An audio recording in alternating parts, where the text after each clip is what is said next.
So I think we could get started. Um, Welcome to the November meeting of the Santa Cruz Pickwick Club Dickens Fellowship. And I'm John Jordan. I'm uh, the co-director of the Dickens Project at UC Santa Cruz.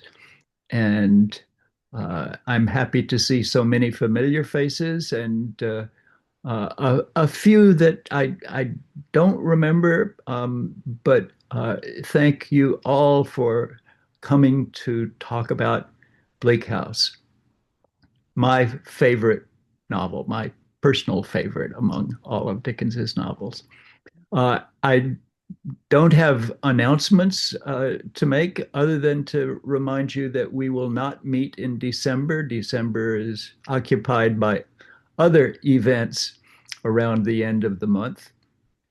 And so our next session will be in January. And Ginny Hoffman, who's been a faithful member of the Pickwick Club, will be the discussion leader. Today, we have the pleasure of welcoming and thanking Barb Raney.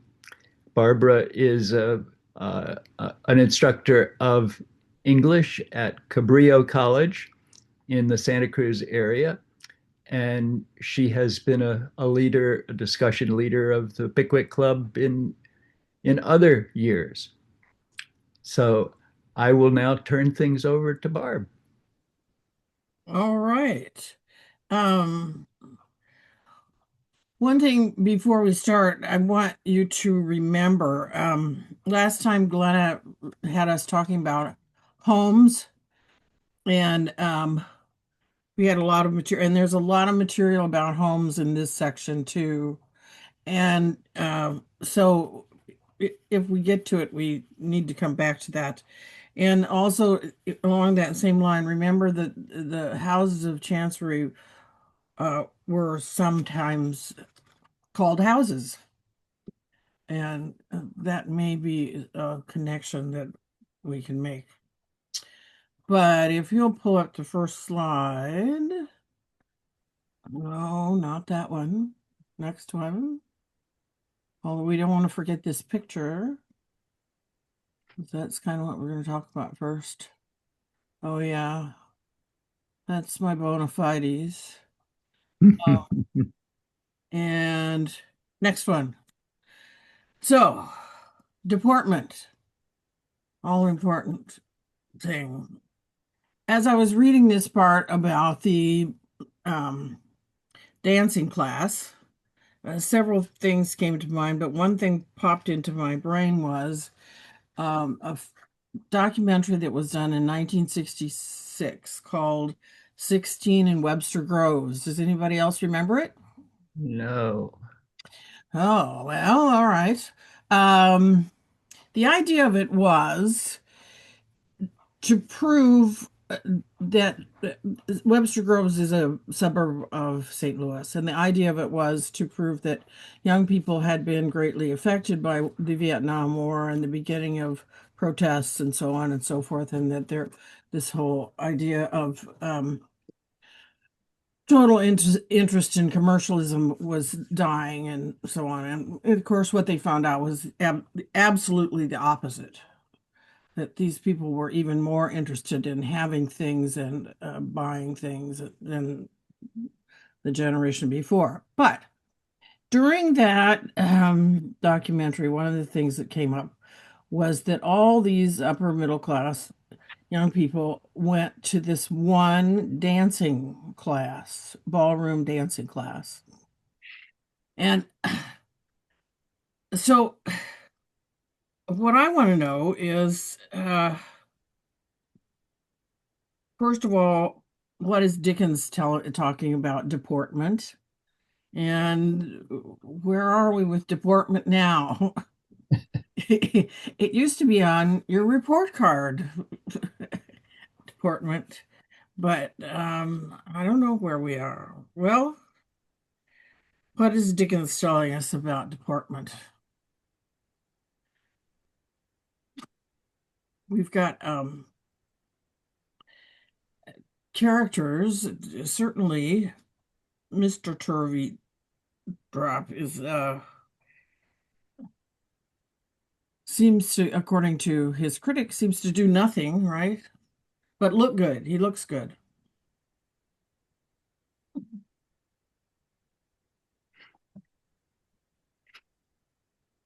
No, I have nothing. Might be Okay. me. Hold on.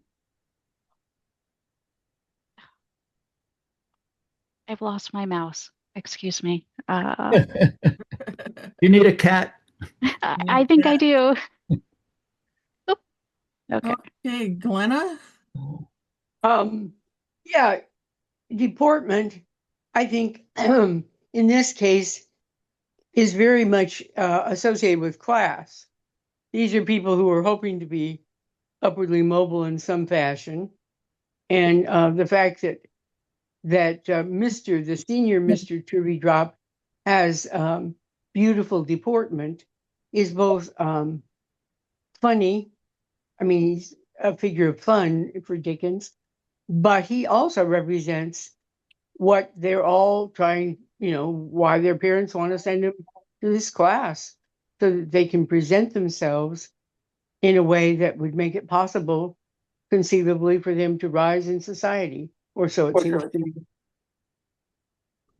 Yeah. What class is Mr. Turvey Drop? Yeah.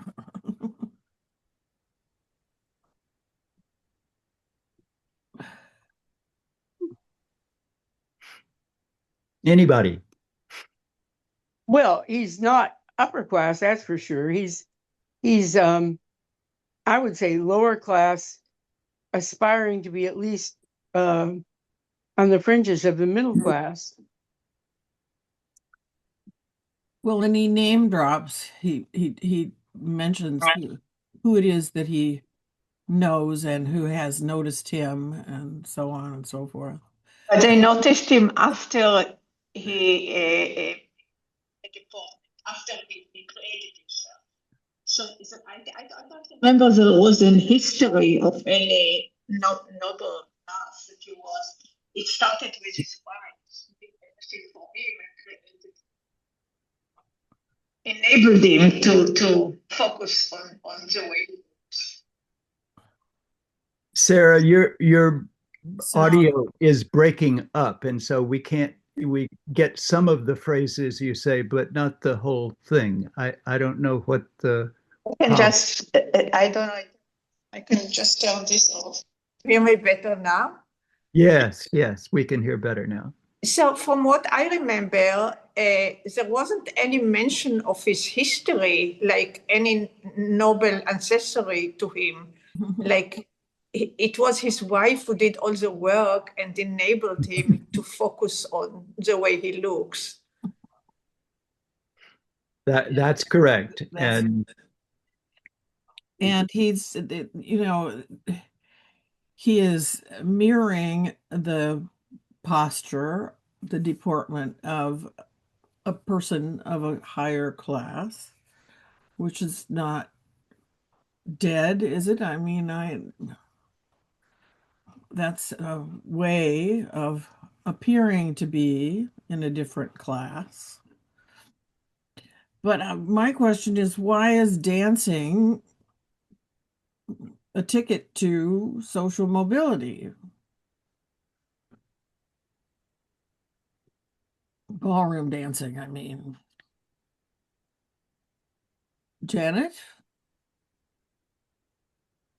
Well, I don't know that it's necessarily a ticket to upward mobility, but it's certainly a requirement because so much of the entertainment, at dinner parties or whatever, would be dancing. And if you cannot dance well, then you are definitely going to get, demerits for that. So I don't think being a dancer alone would get you into the upper class, but it would certainly keep you out if you're a bad dancer.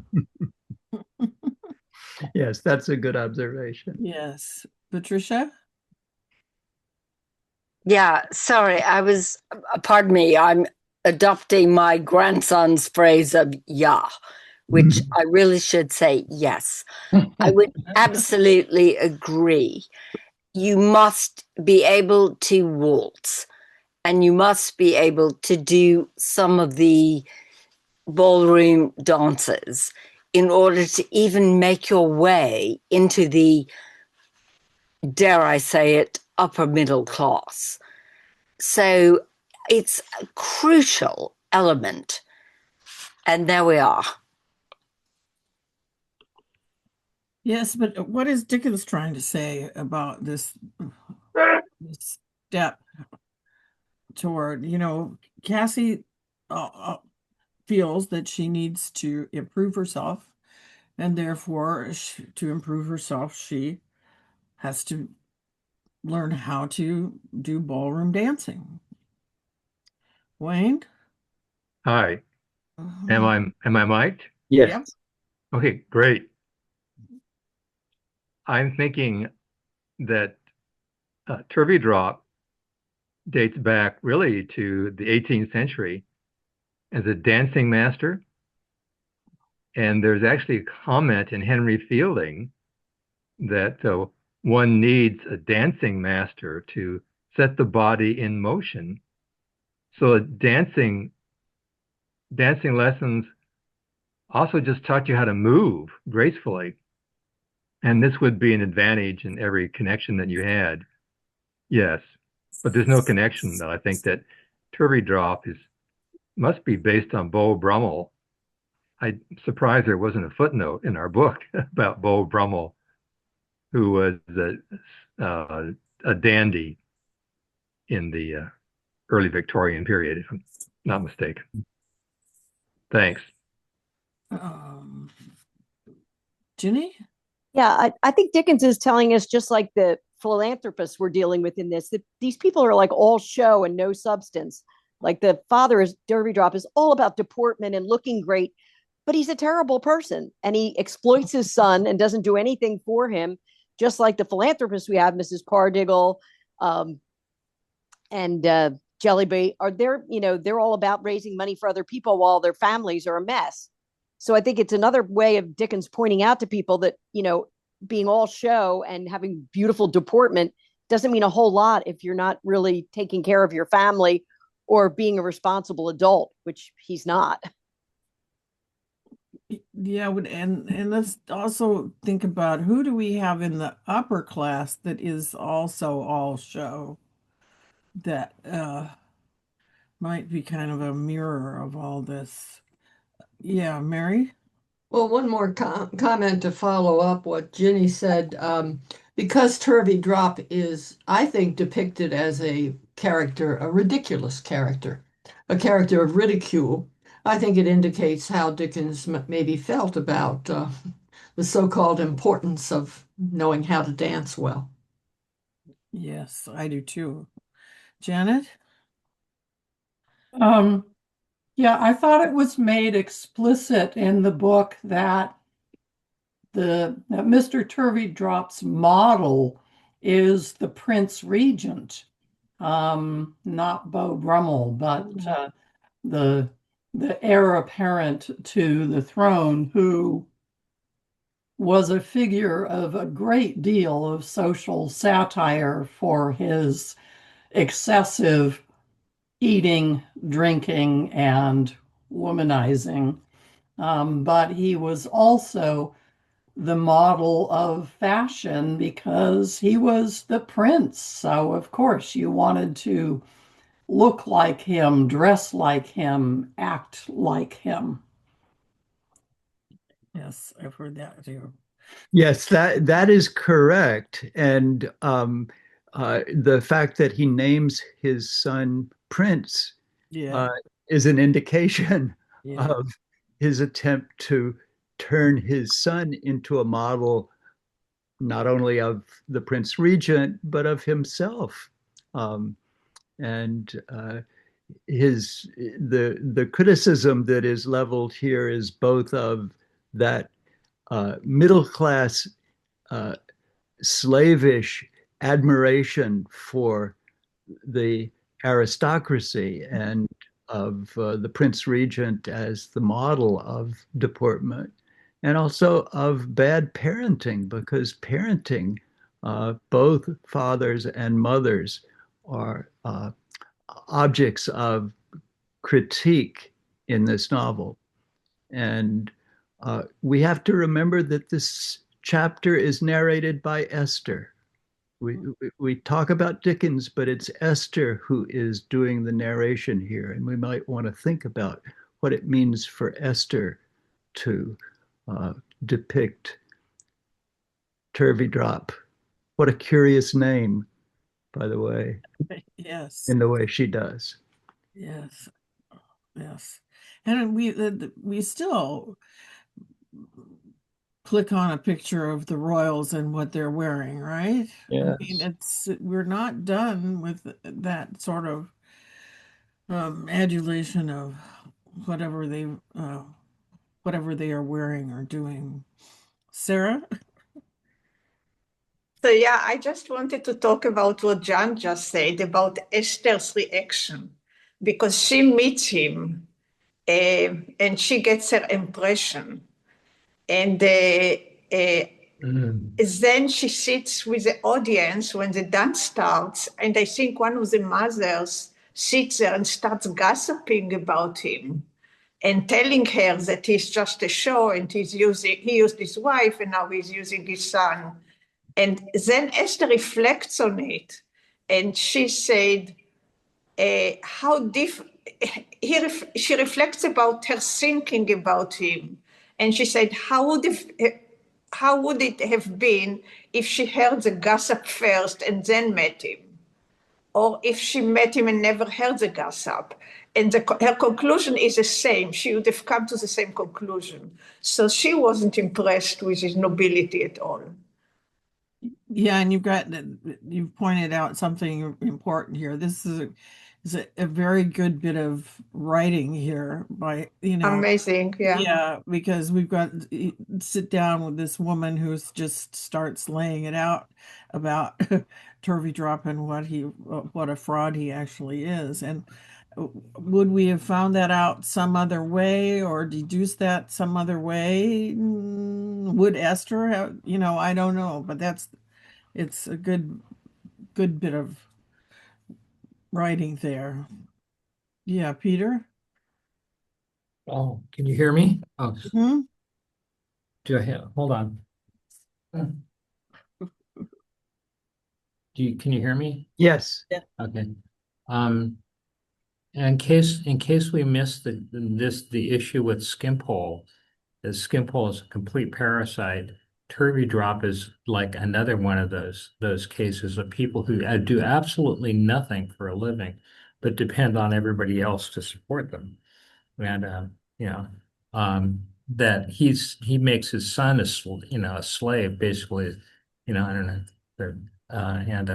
I'm just reminded of like Skimpole saying that the purpose of slavery in Africa is he starts towards the end of the section that we're reading. He says something about, well, the purpose of slaves is to make life colorful for people like me, basically, and to do all the work, So I was thinking, there's an issue of like even Joe and the when we finally get around to him is he does more work than Turveydrop. He actually has a broom and he cleans the sidewalk or the road. So it's kind of like I'm beginning to think that Dickens has an issue with like the labor theory of value. These we have these supposedly like aesthetically sophisticated people like dancer and a poet, and they do absolutely, and Dickens is making fun of them because they do absolutely nothing worthwhile for anybody. They're not even good dance teachers. He doesn't even teach dance, and Skimpole doesn't ever finishes a poem, So it's kind of like they're bad artists. This and they're just sort of examples of parasites who absolutely have no purpose for existing. I don't know. Okay, that's it. Well, and Skimpole even goes as far that the speech that he makes about how he knows nothing about money or how money works or Oh, he knows. He how knows. how He do you knows. pay for things, Oh, he's he just knows all of that. He's just another case of McCover. He's just making excuses. yes, He's yes. Alec and or Nancy? Yes, I'm really enjoying all the discussion on class because it's such a part of the novel. And well, obviously, if you can dance, you have a lot more free time than the average working person does. And so that makes a comment in itself, just that these people can have the leisure to do nothing and then they can go dance. So Yeah, that's true. It's also important to note that this is ballroom dancing and Yeah. not country dancing. This is not the Roger de Coverley that is being modeled at and taught at the dancing school. Yes, you just have to have clean shoes for this, for certain. Yes. Kathy? Um, am I muted? No, we can hear you. Okay, great. Well, I think also you've got this comparison between Mrs. Jellyby and, I mean, especially since the daughter is there, and the dancing master, because they're both horrible parents. I mean, absolutely horrible parents. They take no responsibility for their children. And it's even more poignant that she wants to learn to like be accepted above her terrible class because they're her mother. And here's another mother, only it's a father. And so, to me, Dickens, he has these comparisons, but he has a sense of humor that, I mean, it's really irony, but you see these loser parents with, I mean, the children aren't even educated. I mean, Jellyby's daughter does know how to write, but the dancing master's son is totally uneducated. Sort of like Pee Pee, the little baby. Only he knows how to dance. So anyway. Yes, good, good. Glenna? Yeah. I want to talk about Caddy while we're in this chapter. She she has a great anxiety about how she's going to learn to be a good housewife, given the fact that she has no role model. And so that's aspirational too. I mean, we see kind of fun being made of the people who are trying to learn from the turvy drops. But Caddy's aspiration is genuine, I think, and not a matter of fun. And I just want to point out that again, last time I was talking about how with the Industrial Revolution, for all its terrible exploitation, there's more access to goods. It also means that there's more diversity of diet. And you think of the old nursery rhyme, peas porridge hot, peas porridge cold. For a lot of peasants, peas porridge was the main substance. Cookery, as we know it, begins to flourish when there's more stuff available. And if you don't have a mother to teach you, it's a predicament. And that's what Caddy's narrative is all about. Yeah. Yes, definitely. Michael? Oh, hi. Can you hear me? Yes. Yeah, no, I thought one other thing about dancing. Dancing was a form of pleasure ordinarily, and a form of play. In this novel, it's a form of work, and it's alienated labor. And I think it compares to writing. Writing is another form of alienated labor in the novel. Nemo scratches out his living by doing lawhand, and Snagsby's shop is the place for freelance law writers to come and again, writing as alienated labor. And the whole point, Dickens, Bleak House is focused on, I think the way the capitalist order like the circus and hard times versus other forms of play and entertainment. People have to have fun, Sleary says, but you can't have any fun in Bleak House. The order militates, perverts, and alienates what would ordinarily be forms of pleasure. Can you think of any unalienated labor in the novel? I mean, I can't. The one instance of unalienated labor is when Joe goes and sweeps the step at the graveyard. Yeah. He says he was very good to me. Mm-hmm. But Joe's crossing sweeping is mostly alienated labor. Yeah, and I'm going to talk about work here, and we're going to talk about work here, but also I wonder about Esther and her labors as well. Housework and Yeah. Dame Durden stuff. Yeah. Well, again, I would lump that. That's a good question. It kind of traverses that boundary between alienated labor and authentic, something authentic, and devoted to the well-being of herself and the others. But it's also a form of imprisonment. I mean, she's alienated from society, and she can only be Dame Durden in a Bleak House that is not part of the greater life of London. So, yeah. Yeah.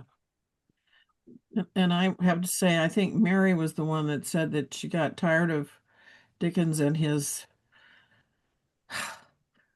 alliterative repetitions of things. And I got tired of all the names that Esther was called in this section.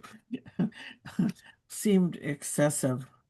Can we move on to the next slide? Because I really want to know what you guys have to say about this next one, because I think it's a big thing.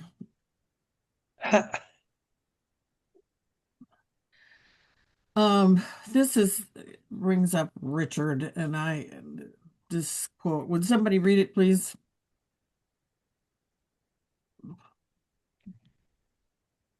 Kathy? Oh, okay. I have a voice that sounds like Bobby Kennedy, so you'll have to explain. I hate him.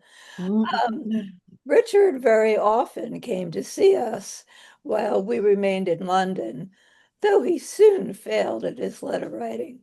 And with his quick abilities, his good spirits, his good temper, his good gaiety and freshness, was always delightful. But though I liked him more and better, I knew him, I still felt more and more how much it was to be regretted that he had been educated in no habits of application and concentration.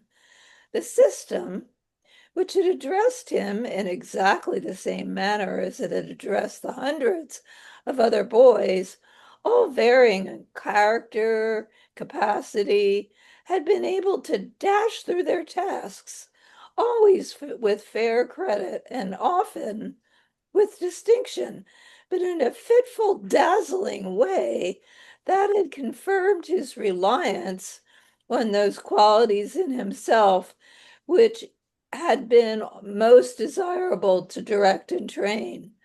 They were good qualities without which no high place can meritoriously won, but like fire and water, though excellent servants, they were very bad masters. Okay. Can somebody unpack this for me?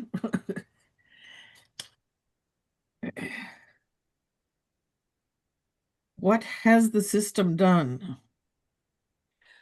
Well, it's a chancellery. It's the system I think he's talking about is the chancery, which is, trapped everybody over, the years that that court's been in service. And I wouldn't even say service, I would say servitude. And people like Richard get caught up in the golden riches that are going to be at the end. And in reality, the Chancery, and like I said time before, the same courts are here today, just uses all the money to pay the lawyers, to, take time and over years. So Richard's never going to get that money like anybody does, and he is going to be just as frustrated. So, instead of concentrating on, first being a doctor, and then he was going to be a lawyer, and then he ended up being a soldier, he didn't put any energy into it and got caught up in that net of the Chancery, where that became the real focus of, he was distracted, like he had massive ADD. So that's how I see it. Well, good, and certainly his idea dashed through his tasks would indicate that. Yes. Mary? Well, I think what Dickens is talking about here is not so much Richard's problems with chancery, but he's criticizing the educational system of the time. That apparently students didn't have to apply themselves or concentrate on what they were doing. I find it ironic because a lot of this can apply to today's educational system. I love that, always with fair credit and often with distinction. I've taught students in the past, tutored them, and students who I thought were not able to get an A, they always got an A. So I can relate to this very much. And I think he's criticizing the educational system. And of course, the Richard's problems with chancery stemmed from that system. Yes, I agree with you. Pat? Unmute. Okay, do you think it seems to me like Dickens is setting us up to see Richard as being a person who is wavering between having some solid ethics versus someone who is like all those other ne'er-do-wells that we've been talking about, the dancing school guy, and so he's kind of fluctuate. This is his developmental time, where he's trying to figure out what he's going to do. And it seems like his choices are going back and forth and maybe going towards the be a bum kind of future. I don't know. That's just a theory. I don't know what happens to Richard as we go on, but it seems like he's at an impasse, Richard, and Dickens may be showing us that. Well, and that brings up another question. Can Richard be a bum? Is that a possibility as his life has been set up? David? I want to say a little bit about Richard and upper class education. I think it's pretty clear that Richard has been sent to a decent public school, which is what they called private schools, where he has been set to work translating Latin verse into English verse and English verse into Latin verse.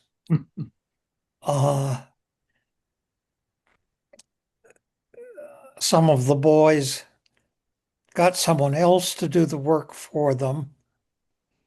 I don't know that there was ever any effort made to convince them that these tasks were somehow valuable. but it didn't teach them application and concentration. If you want to know more about this, read about Matthew Arnold's father, who became the model for generations and generations of headmasters, athletics, classics, discipline. The book called Tom Brown's School Days, which is about being a student under Dr. Arnold.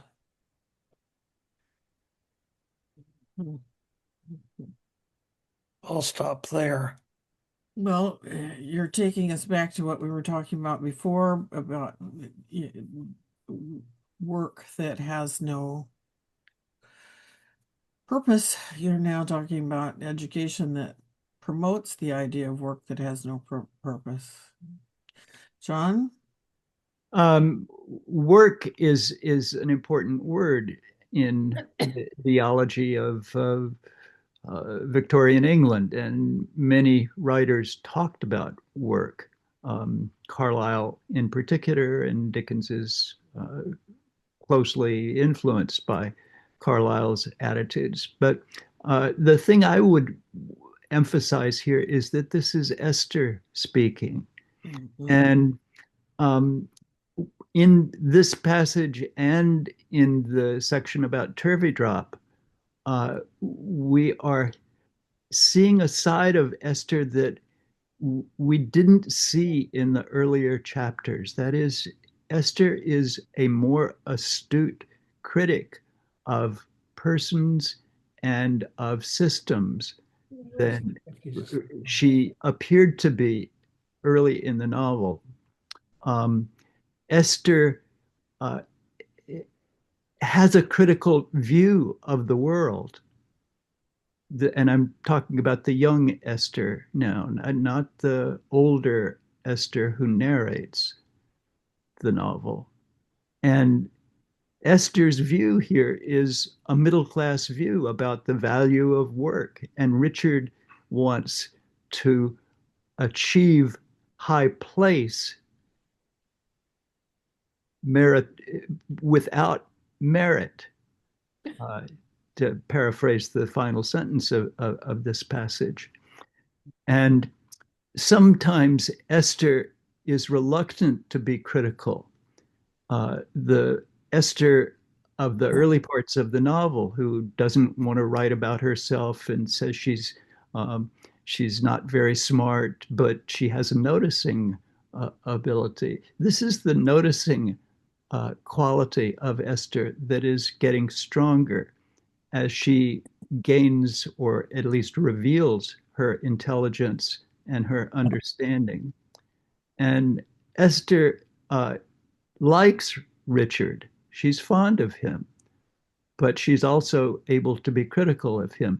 In the passage about Turveydrop, much of the criticism of Turveydrop, as someone pointed out, comes from a censorious old woman.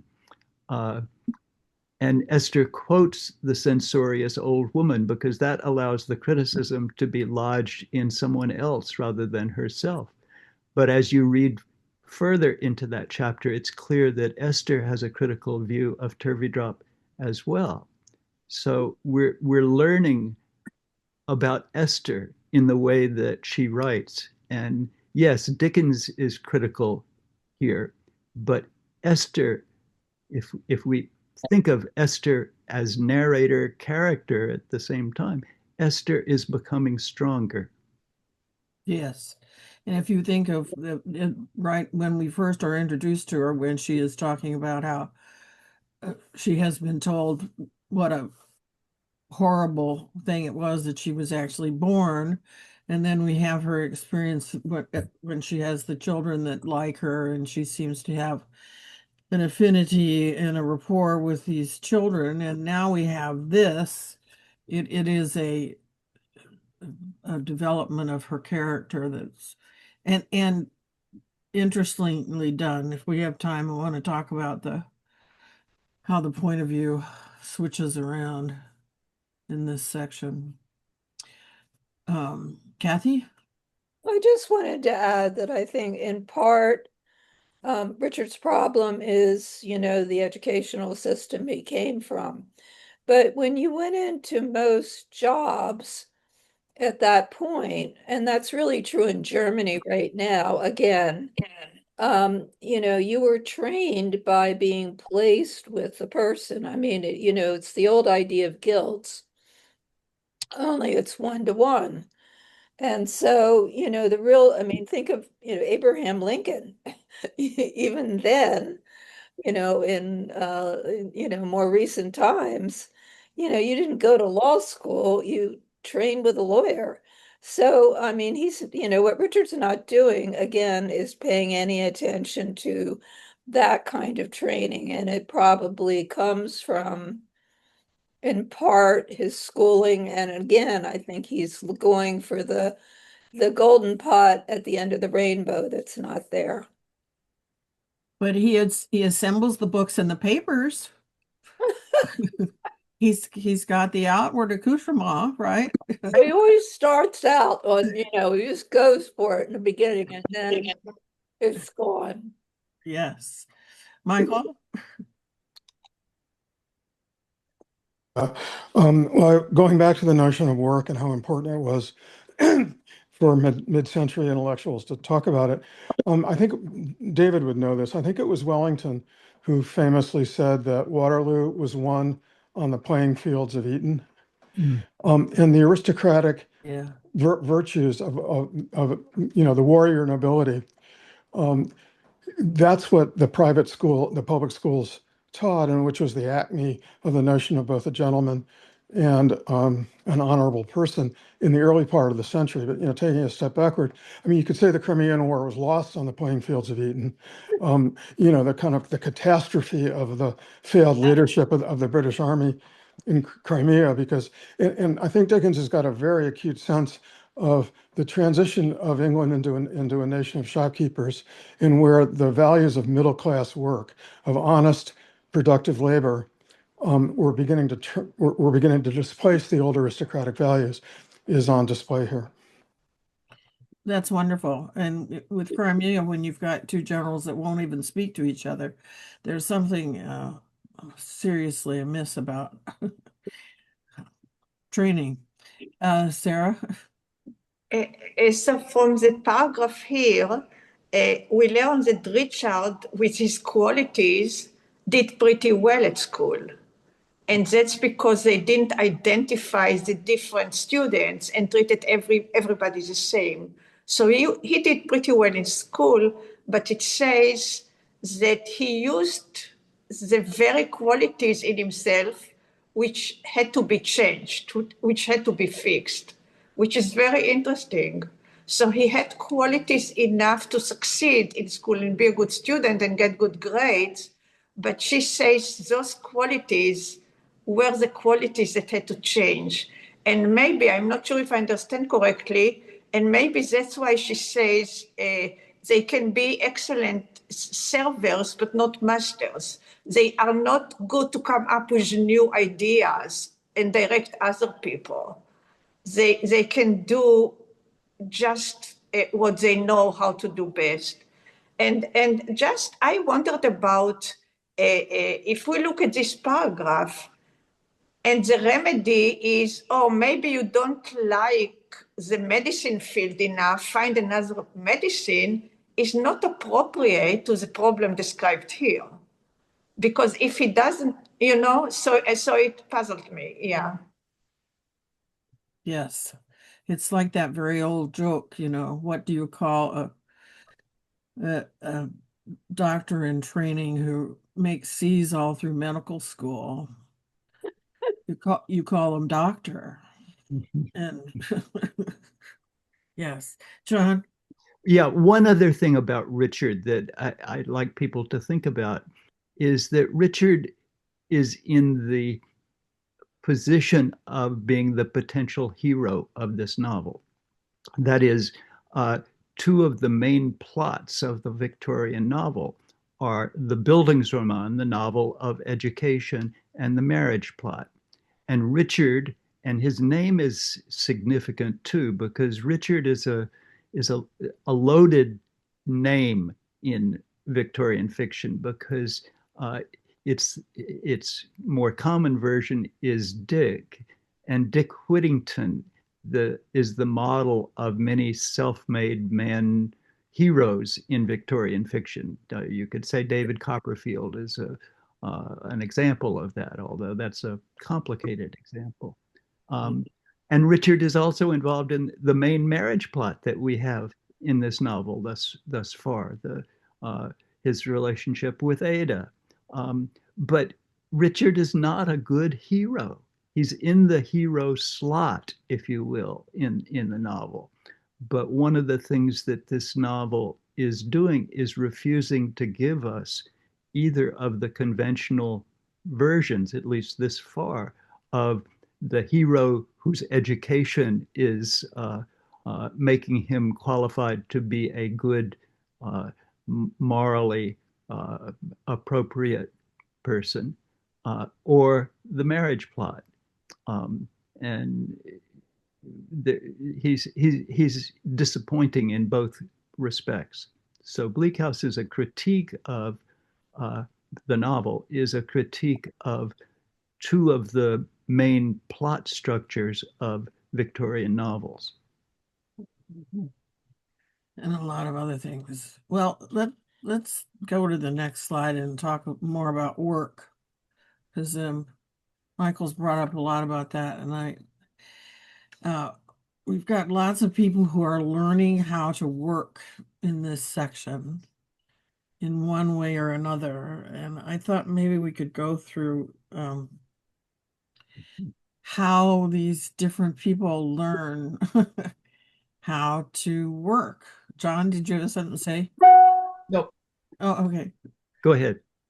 So, Caddy, how is she learning how to work? We already talked about one, and I guess it also how does she know that she has to do these things in order to learn to work? That's a meta kind of thing.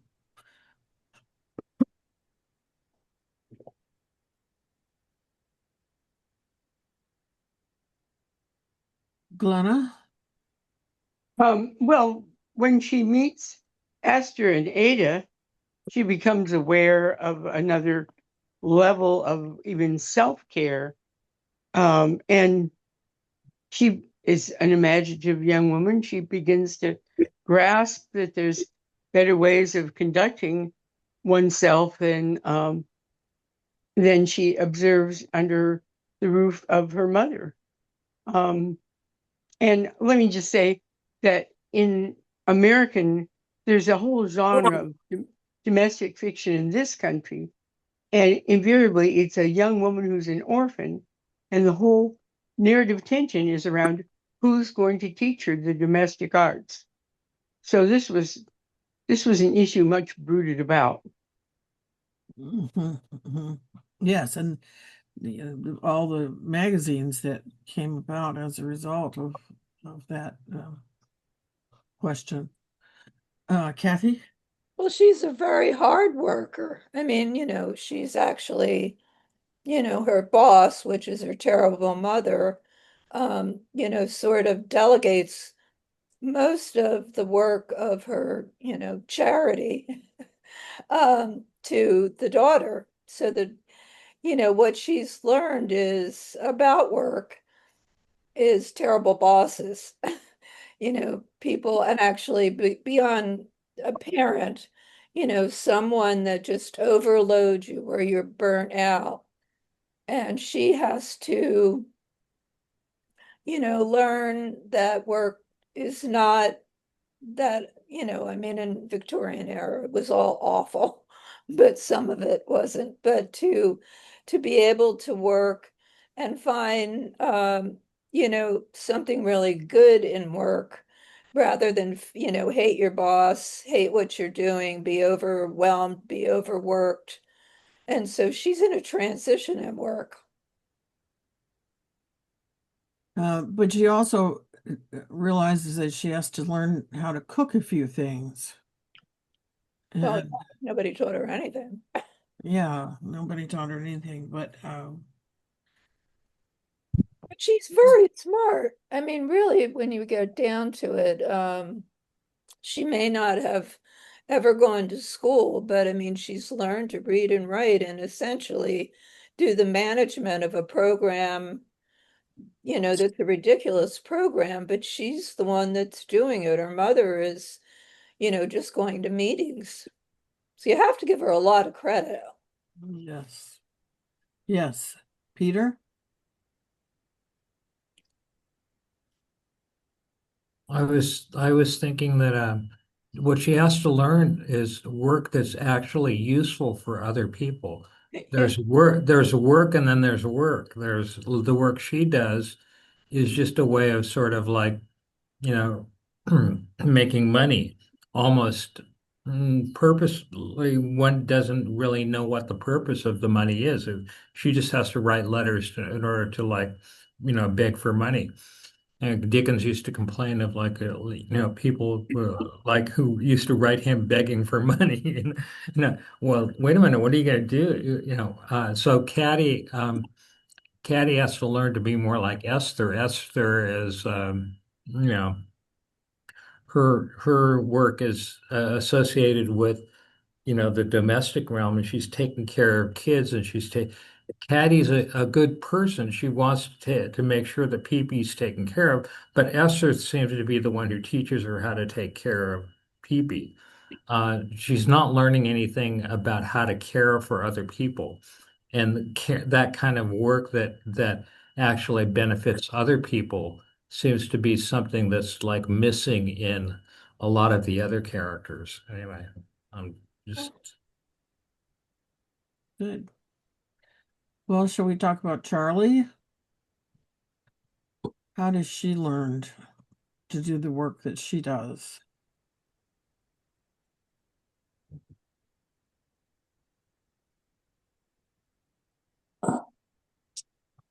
She was forced into it. She had to do it. Yes. Yeah. Say a little more about that. Well, her dad, when the mother died, had her immediately take over the household duties so that he could work outside the home. And then as time went on, she had to do more and more. And then when he passed, she had to work, but she'd already been outside. Good. This is sorry, am I interrupting anyone? No, you're fine. Glenna mentioned the novels of domestic drama. One of the other plots, John, I think, of Victorian fiction is The Fate of the Governess.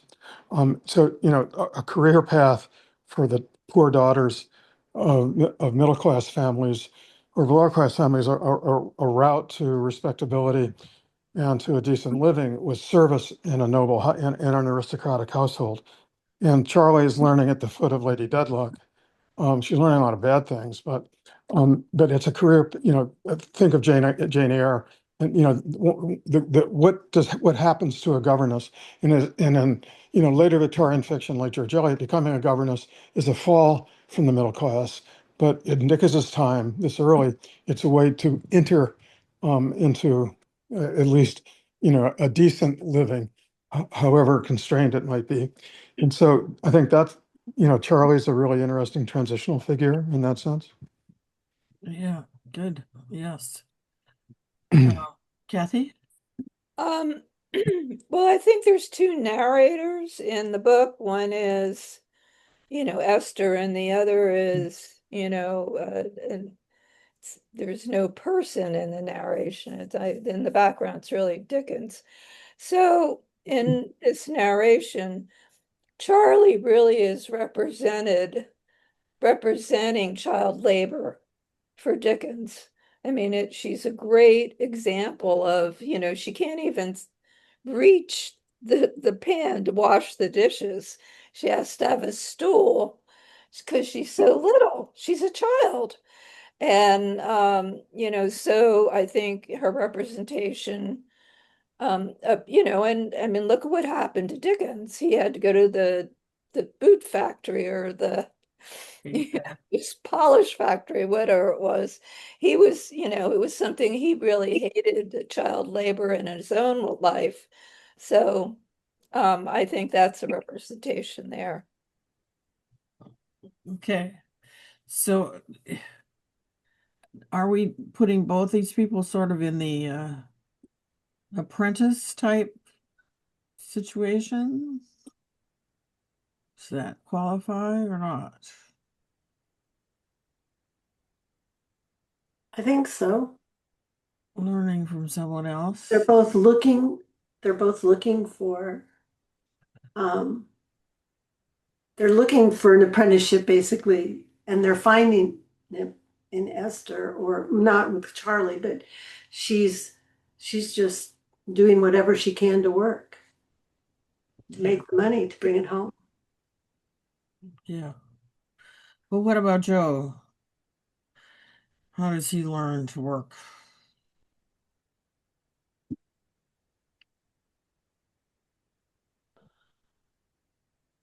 Kathy? He's a smart kid. And somehow all there by himself. I mean, raised by no one, living in a horrible, you know, broken down houses. He's figured out by himself that, he can get by, that's his job. He can sweep, because the streets were filled with horse poop and dirt, and that there was an opportunity there, and he learned how to take it. And I think in the larger sense, not Joe, but Caddy is looking for a mentor, not necessarily uh, a way to get a job, but I mean, someone to inspire her. And that's what Esther does. And, people that really have her, I mean, a lot of you are teachers. So, kids that really don't do well in school, what really changes them in many ways is a mentor to see, and a teacher can be that. And so, Esther is the mentor, as she is in many, with many of these characters. Yeah, good. Pat? Sure. Joe always was a worker. I mean, he didn't need to be taught. I don't know if he needed to be taught to sweep the street, but he didn't see the worth in his work or his own self. He kept saying that he knew nothing. So he didn't see the value in himself, although he was probably the most valuable of those three people that we've just spoken about, because he had a job and he did it properly, but he didn't know that job was worth anything. Well, and as far as the novel is concerned, he's also a very good conduit for things. We've got the graveyard scene. He's the one that knows where things are and what's going on. But I'm sure we'll come back to him in the future because he's important. What about Alan being a doctor and a good one? Yeah, Michael. Well, again, I think Alan's another transitional figure in the sociological sense. In 1800, to be a gentleman meant, by definition, that you did not work for a living. Yes. By 1850, Alan is the paradigmatic gentleman, and he's in touch with reality in a way that few of the other characters are because of his clinical work. It's like Physician and Little Dorrit, where he goes, something real is. And so I think, Alan, as a doctor, is the paradigmatic good worker in the sense that several people have talked about work that is of of value in the human sense. And he's a trained professional. And again, by the mid 1800s, the status of a professional as a gentleman was up for contention. Dickens made a great deal about how the fact that he wrote for money did not make him any less of a gentleman, than anybody else. So, being a professional who was paid for professional services, like, the different, that now is a sign of gentility rather than of being a menial. Good. I like that. Kathy? Well, what you have to remember is that he's a doctor, but he makes no money. He makes so much money, he makes so little money that he has to go to India to to survive. So, being again, I think what the last person said is really true. If you're a doctor and you also are in the right class, and clearly Wolcott's not in the right class, and you went to the right schools. I don't know where he went to medical school, but at any rate, he is also a compassionate doctor, which we all know since we've all had doctors, they're less compassionate than they ever were. And doctors, well, I won't go all the way into that, but he is a compassionate doctor, and he takes on, all the very, very poor people, as you can see, as he, as his character is so involved with Nemo and the discovery of Nemo, et cetera, et cetera. Yes. Wayne? Oh, yes. I'm glad we're on Woodcourt. I want to second what Mike said about a gentleman being able to work by 1850, because Woodcourt slips into the narrative as an example of someone who has serious training. And then later in our current reading, he goes to sea for a good long while to advance his career.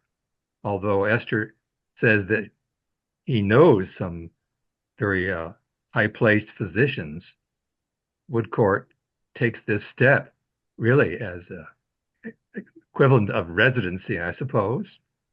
And then this will probably come up again later, but I love the way Esther kind of just slips in these references to Woodcourt. Like, oh, there's this dark gentleman attending on us. Yes. Oh, well, I won't say more about was, him just yet. He was there too. Yes. Well, and back to what John postulated there, he also, in the plot, he also could fill the romantic interest slot. Oh, yes. And, he has the right qualities and everything. And the fact that, as Wayne is saying, he seems to be slipping in and out of of our vision. John? We shouldn't forget his mother, Mrs. Woodcourt. Yeah, exactly. And her role is to make Esther feel that Esther is not of the appropriate social class for her son. And so she's one of those negative mother figures in a novel that's full of bad mothers. And so the issue of we can see a romance plot or a marriage plot emerging here, but it has obstacles, and the obstacles are ones of social class. Mm-hmm. Mm-hmm. But she gets flowers right after, so it kind of softens his mother, whatever his mother. And the illustration that accompanies that is called Caddy's flowers. Yes. It's not Esther's flowers. Yeah. Yeah. All right. Well, what about Prince and his work? It says that he can play this small instrument, right? And he seems to be doing all the work at the dance studio. He doesn't read and write well. What? He doesn't read and write well. Yes, that's correct. So how has he learned? And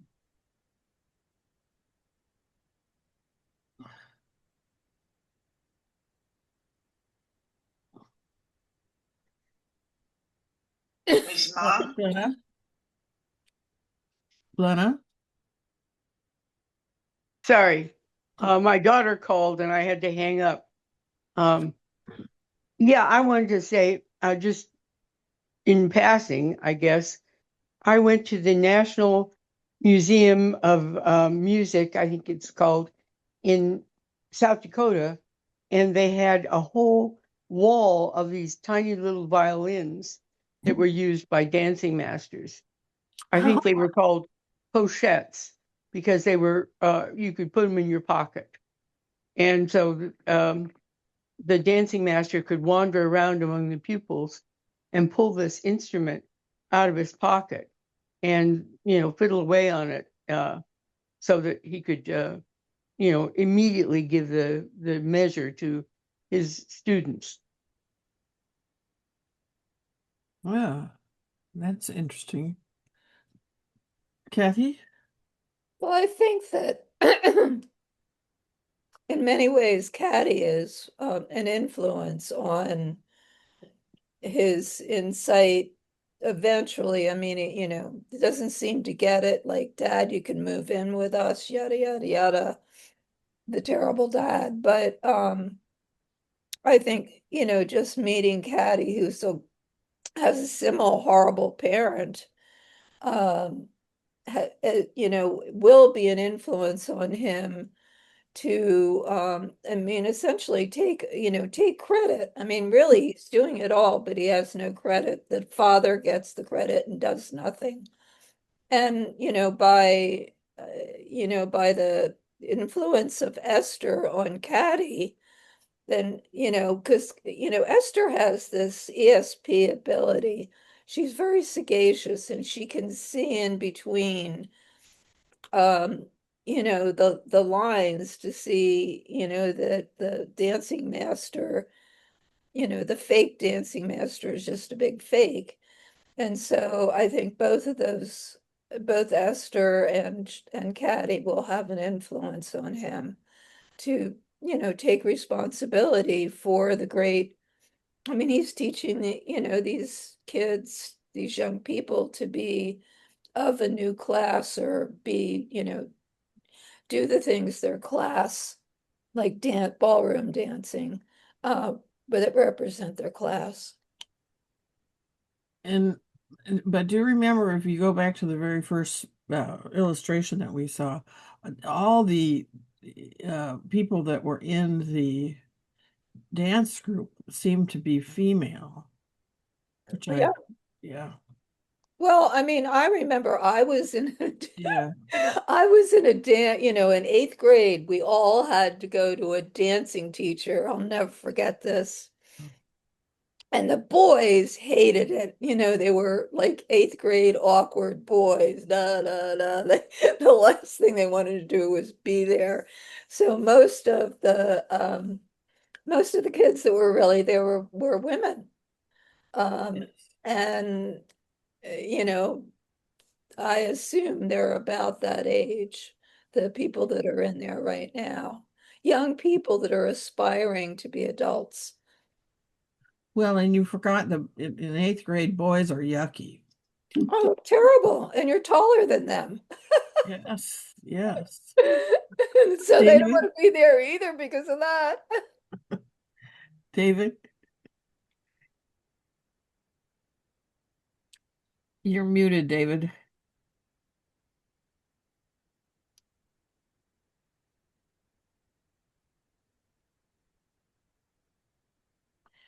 I won't talk about my experience with dancing school, which I hated.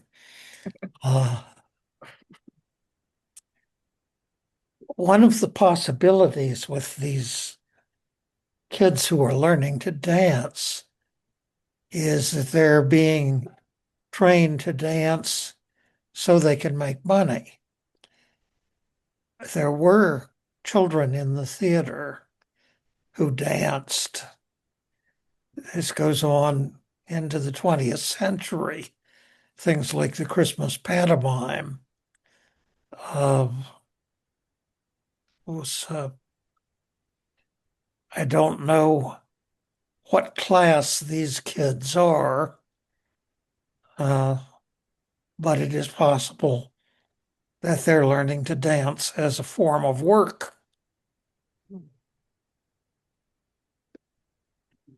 That's an interesting idea, for sure. Jane Ann? Yeah. Well, when I look at this illustration and it says the dancing school, he's teaching them to dance, which is a skill, but I think something more important that what Prince is doing with the girls is he's teaching them grace. He's teaching them sort of a way to be in the world beyond the skill of dancing, and he's raising them up to be full of grace.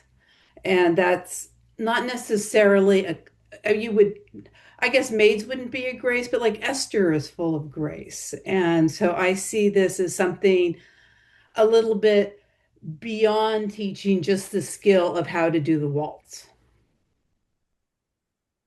Mm-hmm. Mm-hmm. Well, let's go on to Richard. How is Richard learning? We talked quite a bit about him, but this system of his being placed with somebody long before the idea of you're going to class in mass with a bunch of other people and you all receiving the same information. But what do we expect out of Richard? We said he's going to have an occupation, but is there anything more to say about? I liked the idea of his work and what work meant to him. Yeah, David? Well, Richard is getting trained in the old-fashioned system of apprenticeship. Right. We're just beginning to reach the point of actual professional training. I can't remember whether anyone ever says where Alan Woodcourt learned about medicine, but if you were serious about becoming a doctor, you went to Scotland, which had much better training than England did. So Richard is being an apprentice and an idle apprentice. A number of works contrasting the good apprentice and the idle apprentice. And Richard is not taking advantage of the opportunity to learn by watching. Yes. Glenna? Well, I want to go back to that passage that you had us look at earlier. He had an education, and I must say that, particularly when you put up that slide, I realize I feel very much like that about my own education. That until I got to college, I had a good memory. Mm-hmm. The teachers liked me. I slid by. I didn't have to do hard research. I didn't have to do. I got by. I got by without doing all my math homework. I thought it was boring, so I would just take tests. And that's the kind of thing that happened with him. He slid by and he didn't really have to learn to apply himself. And Esther is astute enough to figure that out. Mm-hmm. It also implies, those of us that are educators, that there are people that don't know how to set up an education system for people, that we're just doing the same thing that has always been done. Kathy? I just want to say that, apprenticeships, which were just brought up, are back today. Germany has, it's a main point of training in Germany, and it's now being introduced in the United States by someone, unfortunately, who's working for the Trump administration. So who knows what'll ever happen out of it. But they're back.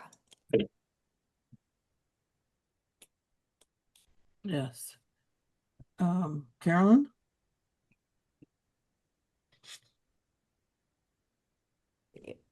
Just an observation about Richard. Do we really know anything about his family?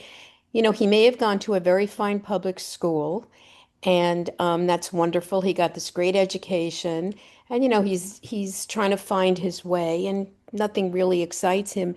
Whereas he's at such a disadvantage because if he came from a very moneyed aristocratic background, that would be fine. He could just spend his time, refiling the library books and be considered, like, um, just he wouldn't have to earn the kind of living or learn. So I think he's at a disadvantage. Well, how do they become wards of Jarndyce and Jarndyce?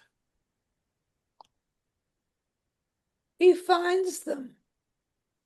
Or, I mean, it just seems from what you know from the book, that, people do come to him, and obviously that's what happened to Esther. Mhm. The bad sister, found him, wrote a letter, but I'm really not sure of the system that they have or how he chose Ada or Richard, which are the other two that we know about. John? I think it's interesting that we know so very little about Ada and Richard's background, their origin. They're cousins of John Jarndyce, and so presumably they're of a similar class background, but we don't know anything about them other than that they are orphans, but not orphans like Charlie's family, the Neckett family. And we can assume from what we know about what is said about Richard's failure to apply himself that he was sent to, that he had an education, but just didn't take advantage of it because he had natural skills. But Half an hour. Yes, Janet has pointed out in the chat that John Jarvis is a court-appointed guardian, and that he does not find these people. So, that's good. Well, and then Esther, I mean, how the heck does Esther get all these keys and suddenly, poof, she's the knows how to run a household? Kathy? Well, I want to say that I've been, it's one thing that really bothered me about John Jarvis, sorry, that he initially picks her out as the housekeeper. Yes. And, that's a lower class, category. But, she seems to fall right into it because she's obviously a smart woman and, knows what key goes to what room. She can figure it all out, and she has, executive skills. She must be born with that. But is that the proper place in class that she should really be, a housekeeper? So, I mean, this is more a question than an answer. Well, those of us who remember when we first started housekeeping, I don't know if being smart helps or not. There are a lot of, I think one makes a lot of mistakes. David? I was going to point out that with Esther, we're back with the class issue. We don't know at the beginning much about her background, but it seems pretty clear that she's illegitimate. So that means she's not going to be presented at court. She's not going to be a young lady in having a season. Giving her something to do is useful for her future. And she always feels she has to earn people's likings.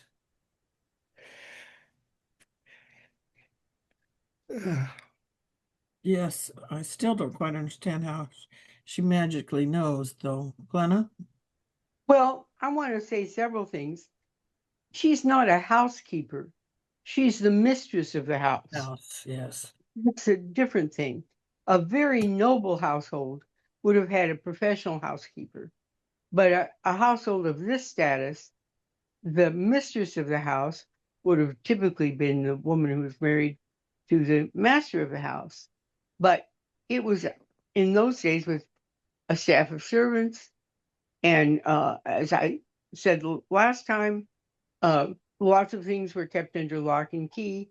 It was a complicated administrative job, but it was not lower status within the household, unless, as I say, a household of the nobility would have had a paid housekeeper, but not at this level of society.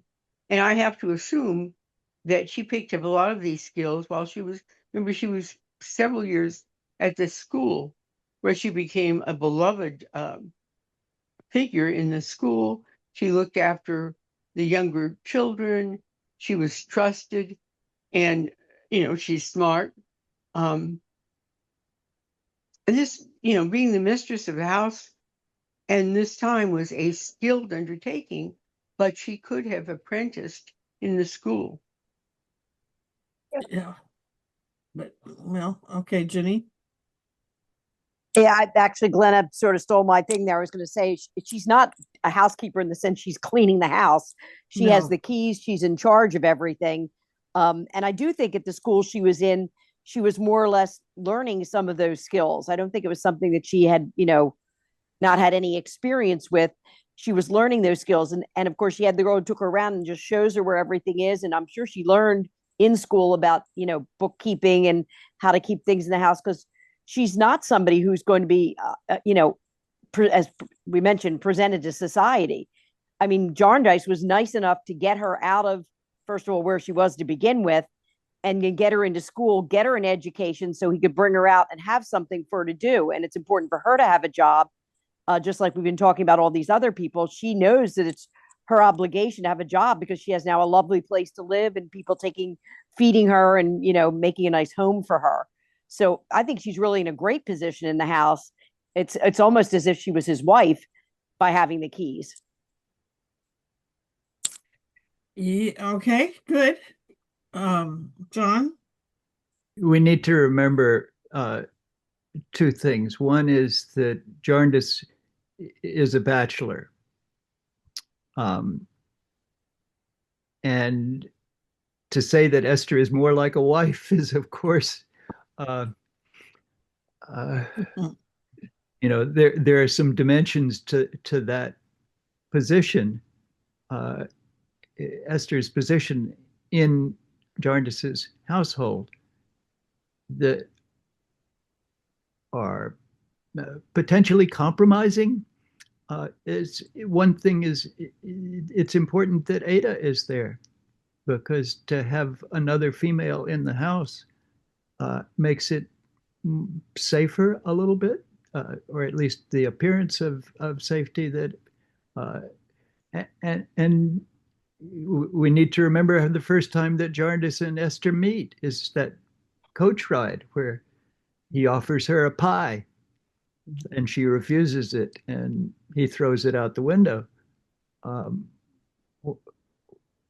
some people have said, "What's he doing, trying to get this attractive young woman, girl, on her way to being a woman, to accept a favor for him?" And she appropriately rejects that favor because it could carry some kind of obligation with it.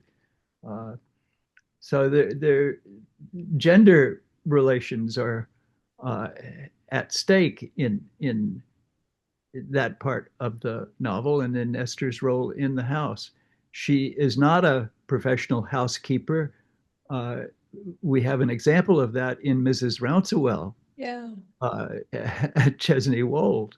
Yes. And Esther is not in charge of servants. We don't see her ordering, planning meals, and she keeps the keys, and she's more like a middle class uh, housekeeper, uh, keeper of the keys. It's an ambiguous position. It seems like she does a lot of the things that a wife would do, but Jarndyce doesn't have a wife. John, why do you think she doesn't plan the meals? We don't see her planning the meals, but we know that when she first gets there, we have this catalog of all the goods that are available.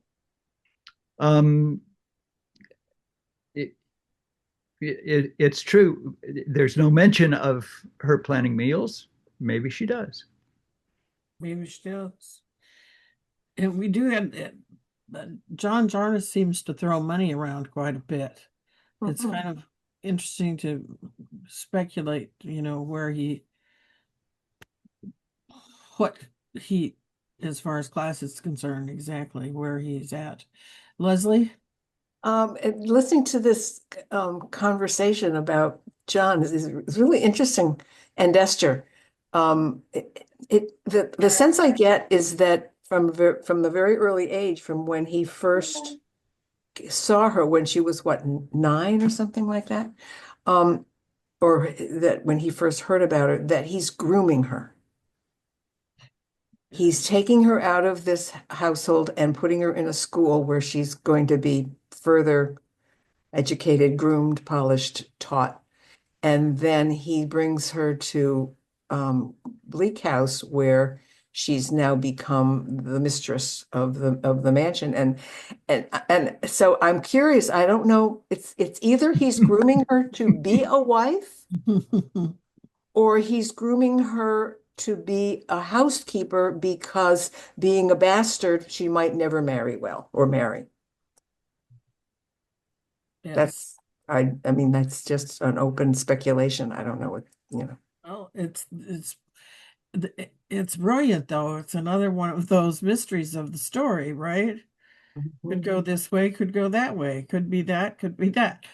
Yes. Kathy. Well, you have to remember that, in the book, it says clearly that Esther was brought on to be a companion to Ada. That was the original idea. and or her role. And the other thing, if you watch Downton Abbey, the housekeeper ate in the basement. I mean, actually, the head butler, along with the other servants. So they weren't that powerful, although they had power, to order the other people. And I agree that he, I think, it seems to me, and I'm just reading, into this, that he was falling in love with her when she was there. I'm not sure about the grooming. And he, maybe, I don't think the keys were that she was the housekeeper actually either, but that, he wanted a wife. I mean, once he was falling in love with her. And so I'm not sure those two things are there, but she was, originally there just to be the companion. And you can find that in the book. Yeah, well, would that we could all train our spouses up to be, sorry. Sarah. So just to add a note to the conversation about her taking some role as a wife that a wife would have taken. There is a scene that she couldn't sleep, and she goes to do some work to get tired, and she meets him, and he tells her something that I also want to talk about. But she tells him, "You are like a father to me," and he becomes like, he doesn't like it. He becomes sad, and she notices it. So maybe he didn't, from his point of view, he didn't want her to see him like a father. But I also want to ask you about in this night where they both don't sleep, he says, "I want to tell you something." And he tells her how the godmother contacted him. And she told him, "There is this girl, she's completely isolated. When I die, I want her to stay this way." She wanted her to stay isolated, to continue the life that she lived with her godmother. And he, of course, immediately knew that he's going to take the girl, but not follow the instructions. Do I understand correctly? That's what was his interpretation? I think so. Because it's strange that the godmother knew him, but didn't know him well enough to know that he'll take a totally different care of the girl, that he's not the person to continue what she started. So it's strange that she chose him, and he says something there, but I don't know, Well, it also raises the question, how many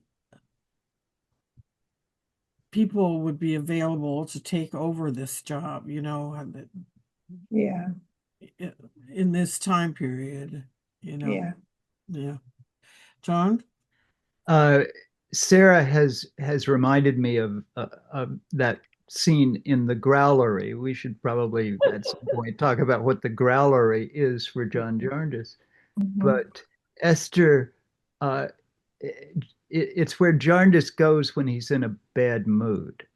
And it's a lovely conceit, a lovely idea that you could have a room in your house where when you were in a bad mood, you could go and growl and get your bad humor out, and then you would feel fine the rest of the time. But it seems to be a private retreat for Jarndyce. It's a room that is designated as his. And Esther can't sleep late at night, and she forgot some work that she left downstairs, and she goes and she enters the growlery. So it's a very intimate place. What is she doing late at night alone in the Jarndyce's special private place where his emotional life comes out? And he tells her what he knows about her history, and then uh, they're very coy about how they refer to each other. And she calls him guardian, and he calls her my dear. The terms, the forms of address that they use are revealing, and they sort of go back and forth about how formal or personal their relationship is. And he's going to tell her something, and she thinks that he's about to tell her that he's her father, because she's had that fantasy before, but she won't press him to tell her the intimate thing that he's going to tell her. So they're kind of dancing, to use the deportment metaphor. They're dancing around some private information that they will share, that he will share with her, and she doesn't want him to tell her unless he really wants to tell her. So it's very ambiguous. I mean, the relationship between Jarndyce uh, and Esther. On the one hand, she's his employee. No, not quite employee. There's no financial transaction. She's his ward, or the companion to his ward, Ada. So that I think that ambiguity about that relationship is there from the very first encounter in the coach to this nighttime intimate conversation that never really quite gets around to the subject. And we as readers are left to wonder and speculate about what's going on. The worst interpretation would be that he's grooming her. And we don't want to think that of John Jarndyce, because John Jarndyce is a good man. We know he's a good man, but he also is a moody man. He's got a growlery. So what are his motives? And what does Esther think his motives are? And does Esther really know what her own motives are? I think a question to ask about Esther and work is whether her work is alienated, to use Mike Stern's term. Right. I sometimes think of good Esther and another Esther, that good Esther is working at being good, and she is good, but she works very hard at it. And I think the fact that she has to work at being good means that some of her goodness is alienated. But what's the other Esther? The Esther that is smarter and deeper and more complex, and who sometimes writes in a voice that is deep and resonant and complicated, an emotional Esther. So, well, and back to what you said earlier on, I mean, it's these things question what slots in the plot. These people, it's ambiguous where they belong. It's not. It's brilliant in that it's not simple how they belong. Leslie? Yeah, this scene in the growlery, I mean, some of that ambiguity is really, it really kind of gets under your skin, because you read it over and over. And he said, I received a letter from a lady living in seclusion. And we don't know. She had to have known him, otherwise how could she have written to him? How did she know him? Who was she? What made this? I mean, I think he gets a lot of letters from a lot of people asking for things, and asking for contributions. And so what made this letter stand out that he decided to act on it? What's the relationship between him, Jarndyce, and this lady? And I just think that that's a really important thing, clue or something. I don't know. Things that Dickens drops into the text that it's easy to just sort of skim over and you read it, and then later on you go, oh, I think this is one of those. Yes. I thought that just the very demand to treat her the same way that her grandmother treated her, he knew he has to rescue her. Yes. And he rescued children. He rescued children, at least until now. And I just want to add about the discussion about father.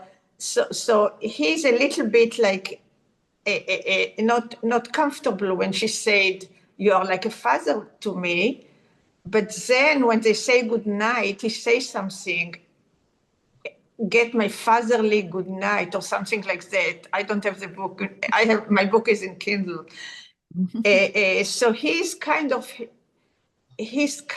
calming down the situation. Yeah, it's very pretty, very beautiful. Yes. Peter?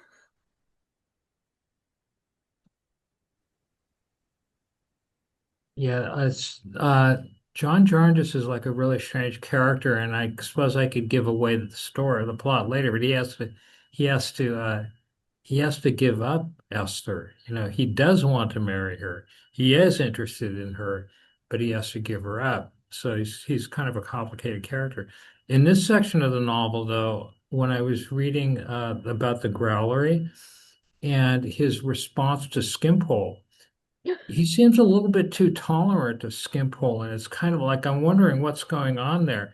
It's like he won't lay into the guy or tell him to get lost or tell him he's a bum or anything. He tolerates Skimpole, and it's kind of like, what's that about? You know, it's like John Jarndyce's character is like very, very mercurial, and like other people have pointed out, it's like, and that's just another case of what like why is he doing that? Why is he putting up with the bum? Why doesn't he just get rid of him?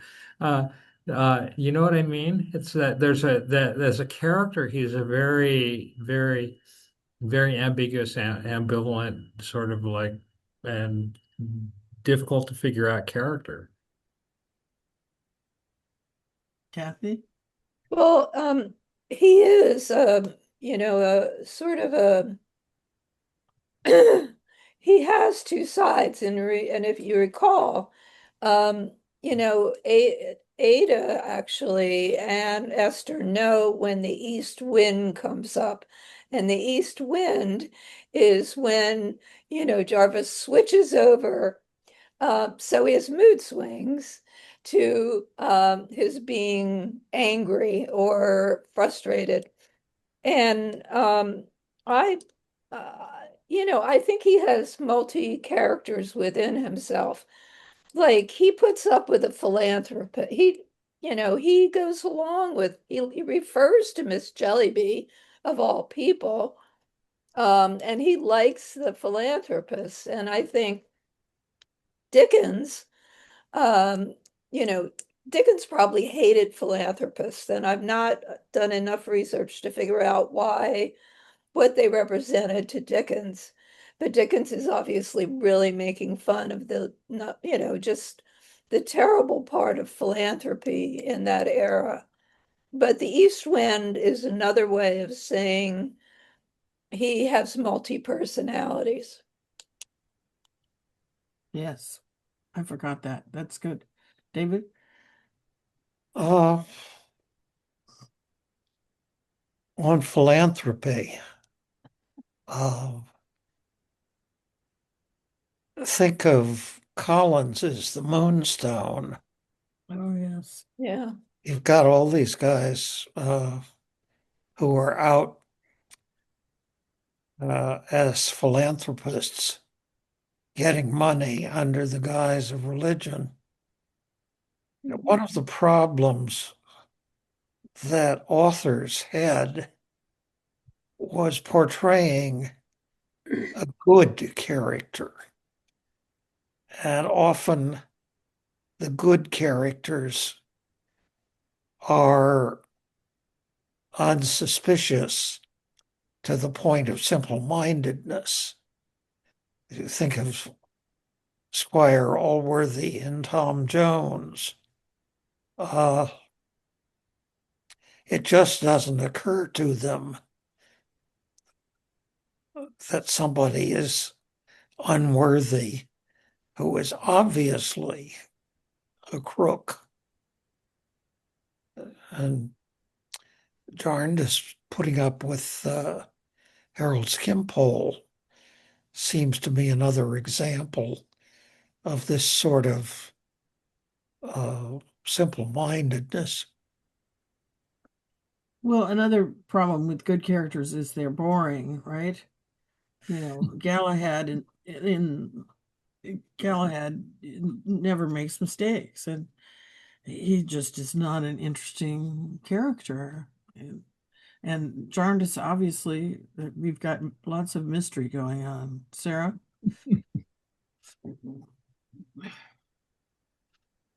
You're muted, Sarah. There was a question of why he still is a friend of Skimpole. And I think one of the last chapters is when they go to London, it starts with a description of how the high society and how dishonest they are and how he doesn't like them. And he says Skimpole he can like because he's honest. He doesn't lie, he tells the truth. And Skimpole, he has a theory about what he's doing from his point of view, and he keeps explaining it. And when Covenus dies, first he's very happy, but then he realizes, like he analyzes what he's doing as something good. So his Covenus say, oh, I gave him work so he could feed his children. So yeah, but so I think he says it. I don't know if I can ask you about a section that was so beautiful, but I'm not sure that I understood it in the same context. So when he talks about the Covices and describes the children that were left without a mother and a father, he goes to the piano and it says he started playing the little chords where I should have put full stops. She said he plays chords where Esther, the narrator, should have put full stops. And then there is a section that says exactly what happened, and there are dots. There are short sentences with dots. So she puts the full stops in the text, but I'm not sure what it all means. Well, lots of possibilities. The references to pulling out the stops of an organ, for instance. Say again? Pulling out all the stops of an organ, that would result in very loud music playing. That's one possibility of how that's being used. But if you use your example, it would be stops as stopping. Yeah. Yeah, of not doing it. So yeah. Pat? Sure. I think I'm unmuted. Yeah, so not to rush you, Barbara, but are we going to look at the Lady Deadlock chapter? Oh, yes, I've got all that, but let's just talk about it.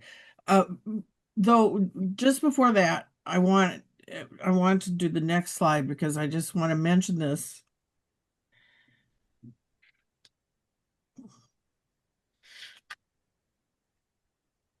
Here we go. I just want to mention that I love the Bam Badgers. I absolutely do not know. We don't know at this point in the story if they even fit into the plot at all, right?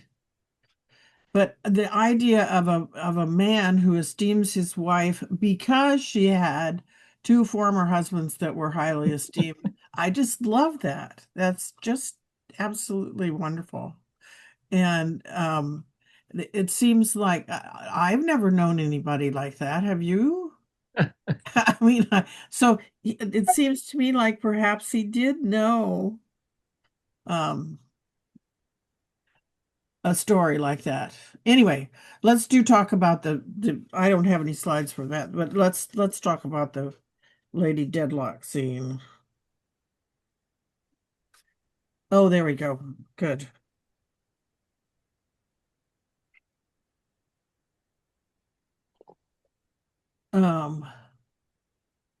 Dickens sets it up with as if we're not supposed to know who it is that's coming to talk to Joe, right? Some lady is just coming to talk to him, as if we don't almost immediately know what's going on. But what is her motivation in this whole scene of going to the graveyard and stuff?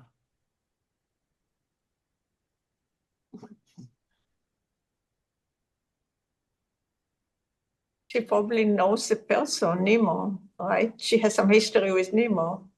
Yes, one assumes.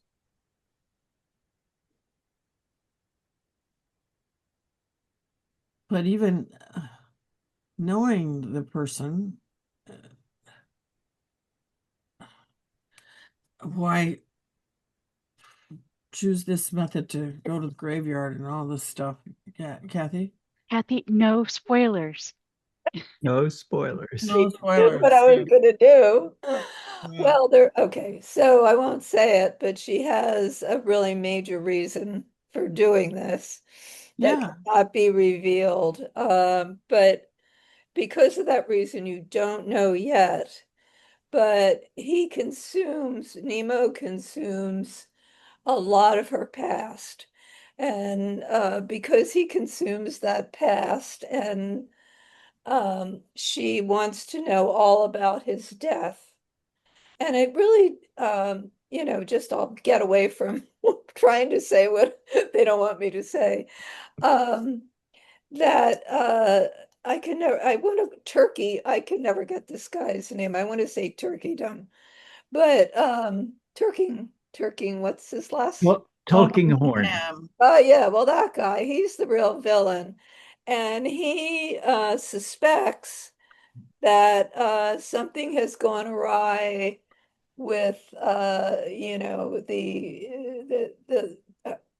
main the main character, the woman, and he is this gives him ultimately a way to track her down and prove that she comes from a different class. So it sort of introduces in the plot, the inspector and things that follow that, make the book actually even more interesting. Because Joe, he say, Nemo really was kind to Joe. We all know that in this book, in this chapter. And, Joe loves Nemo because somebody at least was kind to him. So he is the ultimate tour guide of Nemo's death. So in this drawing, she's asking him if it's a sacred location or sacred soil that is at. What is the meaning of the question that she wants to know? Well, you want to be buried in consecrated ground. I mean, you do not want to be when I lived in England, I took a class on the history of London, and the professor took us to all the whores' graveyards in London, and they all had to be buried outside of the city because it would be unconsecrated ground because they were, not Christian people. And so the concern would be, the ground was not consecrated, you're going to go to hell, right? So this was important to her, which means something. Yes, yes. Yes. Thank you. We're almost out of time, and I'm gonna I think we need to talk about the Lady Deadlock chapter at greater length, and so I hope we can do that in January. But I want to take the remaining 2 minutes to talk about this illustration because I think it's an interesting, more than interesting illustration. So what is Joe pointing at? The grave. No, he's not No? pointing at the grave. He's Oh, pointing the bones, at all the bodies that are piled up. No, he's not pointing at the bodies that are piled up. Ah. Look, there he goes. Joe is pointing at the rat. Oh, no. He sees a rat. Yes. And it interrupts the conversation. And who is the he? There he goes. It could be a ghost or the ghost of Nemo. But no, Joe is pointing at the rat. Why do we know he's not pointing at the ghost of Nemo?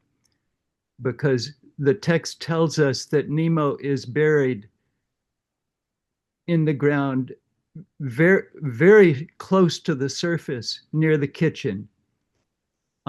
The kitchen is at the far left of this. You can see the silhouette of someone who's eating or drinking. So Joe is pointing at the rat, but Nemo is buried over on the left-hand side. And I think this picture is from Nemo's point of view. Remember there was that passage when in Our Dear Brother, where the narrator's voice, it's in the third person, not an Esther section, says, Joe, is it thou? And uses that intimate term. And we suggested that that might be Nemo speaking to Joe from the grave. I think this image is seen from Nemo's grave. I think Nemo is the one who sees Joe and the lady, and Joe pointing at the rat. And the point of view comes from the left-hand side of the, it's not right up against the kitchen. And what's the significance of a grave next to a kitchen? Unimportant. Or it means that the kitchen is going to be polluted. Yeah. Yeah. So that kind of pollution is important in the book also. But we have to stop. Unfortunately, it's after 3:00. So this has been a very, very instructive